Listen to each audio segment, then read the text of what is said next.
আজকে ইসলামী ছাত্র শিবির ঢাকা মহানগর উত্তর শাখা কর্তৃক আয়োজিত আজকের মানববন্ধনে যে সকল সাংবাদিক বন্ধুরা উপস্থিত হয়েছেন সবাইকে শুভেচ্ছা জানাচ্ছি। আমরা খুবই দুঃখের সাথে লক্ষ্য করছি আমাদের দীর্ঘ 15 বছরের ফ্যাসিবাদ বিরোধী লড়াইয়ে যারা আমাদের সঙ্গে ছিলেন সেরকম একটি ছাত্র সংগঠন বাংলাদেশ জাতীয়তাবাদী ছাত্র দল আমাদের ফ্যাসিবাদ বিরোধী আন্দোলনের বিপক্ষে দাঁড়িয়ে যারা ফ্যাসিবাদকে সহযোগিতা করেছিল সে সকল কিছু সংগঠনের ফাঁদে পা দিয়েছে দীর্ঘদিন ধরে।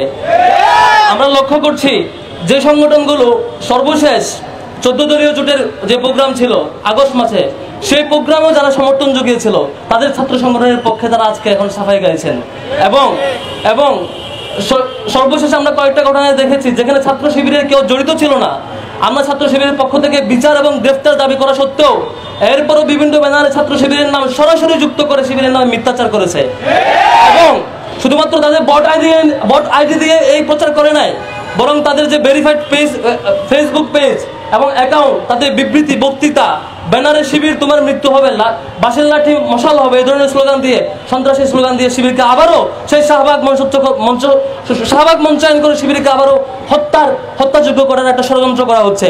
আমরা আজকের এই মানববন্ধন থেকে আজকের এই প্রোগ্রাম থেকে আমরা একটা তীব্র নিন্দা এবং প্রতিবাদ জানাচ্ছি।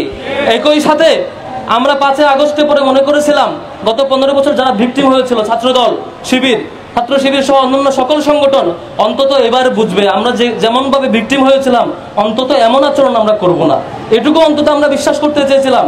কিন্তু গতকাল 1-2 দিনের ঘটনা দেখেন, কয়টা ঘটনা, 2 মণ গাঁজা নিয়ে গ্রেফতার হয় ছাত্রদল নেতা, আপনারা দেখেছেন।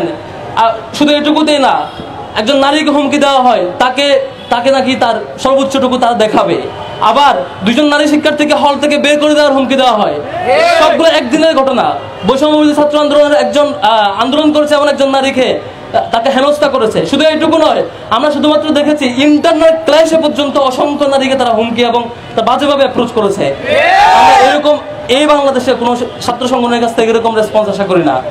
সম্মানিত উপস্থিতি, আজকে বাংলাদেশ ইসলামী ছাত্র শিবিরের একটি হেল্প ডেস্ক ছিল সবগুলো ন্যাশনাল ইউনিভার্সিটির ভর্তি পরীক্ষাগুলোকে সবগুলো কলেজের সামনে। আপনারা দেখেছেন চট্টগ্রাম কমার্স কলেজে কি বিভৎসভাবে ছাত্রদল আক্রমণ করেছে। আমরা এই আক্রমণের তীব্র নিন্দা এবং প্রতিবাদ জানাচ্ছি। আপনারা দেখেছেন ঢাকায় বিভিন্ন কলেজে, বিভিন্ন ইউনিভার্সিটিতে, বিভিন্ন প্রতিষ্ঠানে তারা রুমে আটকে শিক্ষার্থীদের উপর তারা নির্যাতন করছে। আমরা সকল ঘটনা তীব্র নিন্দা জানাচ্ছি। একই সাথে হুঁশিয়ার করতে চাই, ছাত্রলীগ ভুল করেছিল কি জানেন? ছাত্রলীগ তারা যেমন শিক্ষার্থীদের উপর আক্রমণ করেছে, আক্রমণ করা আবার এটাকে জাস্টিফাই করেছে।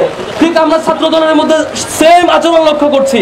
তারা শিক্ষার্থীদের উপর আক্রমণ করছে, আবার তারা তাদের ভেরিফাইড ফেসবুক পেজ এবং তাদের বিভিন্ন অ্যাকাউন্ট থেকে দলীয় নেতৃবৃন্দ সেগুলোকে জাস্টিফাই করছে।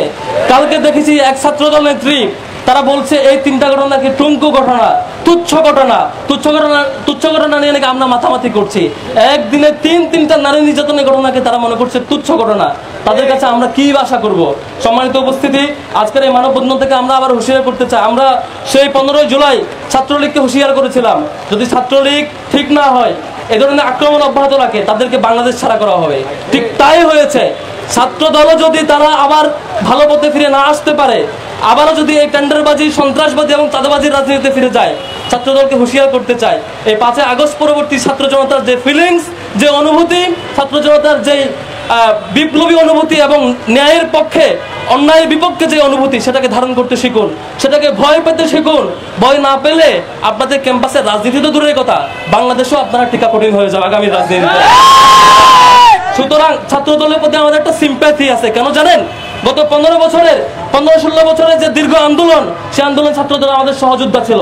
সেই সিম্প্যাথি থেকে এখনো আমরা আহ্বান করতে চাই, আপনারা এই সময়টুকু থাকতে সকল অপরাধী থেকে আপনাদেরকে দল থেকে ছিন্ন করুন, দল থেকে বহিষ্কার করুন, শাস্তি নিশ্চিত করুন। এই ধরনের অপরাধকে জাস্টিফাই করতে আসবেন না।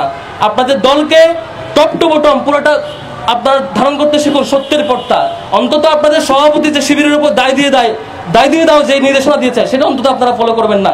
সেই বিশ্বাস ছাত্র দলের সকল কর্মীর কাছ থেকে আমি পেতে চাই, সেই বিশ্বাস আমরা অর্জন করতে চাই। অথবা যদি আপনারা আপনাদের দলীয় প্রধানের নির্দেশনা শিবিরের উপর দায় দিয়ে দাও, সেই প্র্যাকটিস ফলো করতে থাকেন, তাহলে অপেক্ষা করেন, এই বাংলার ছাত্র জনতা আপনাদেরকে দেখবে ইনশাআল্লাহ এবং সেটা জবাবও দেবে। আমি এই বলে আমার কথা শেষ করছি। সবাইকে ধন্যবাদ।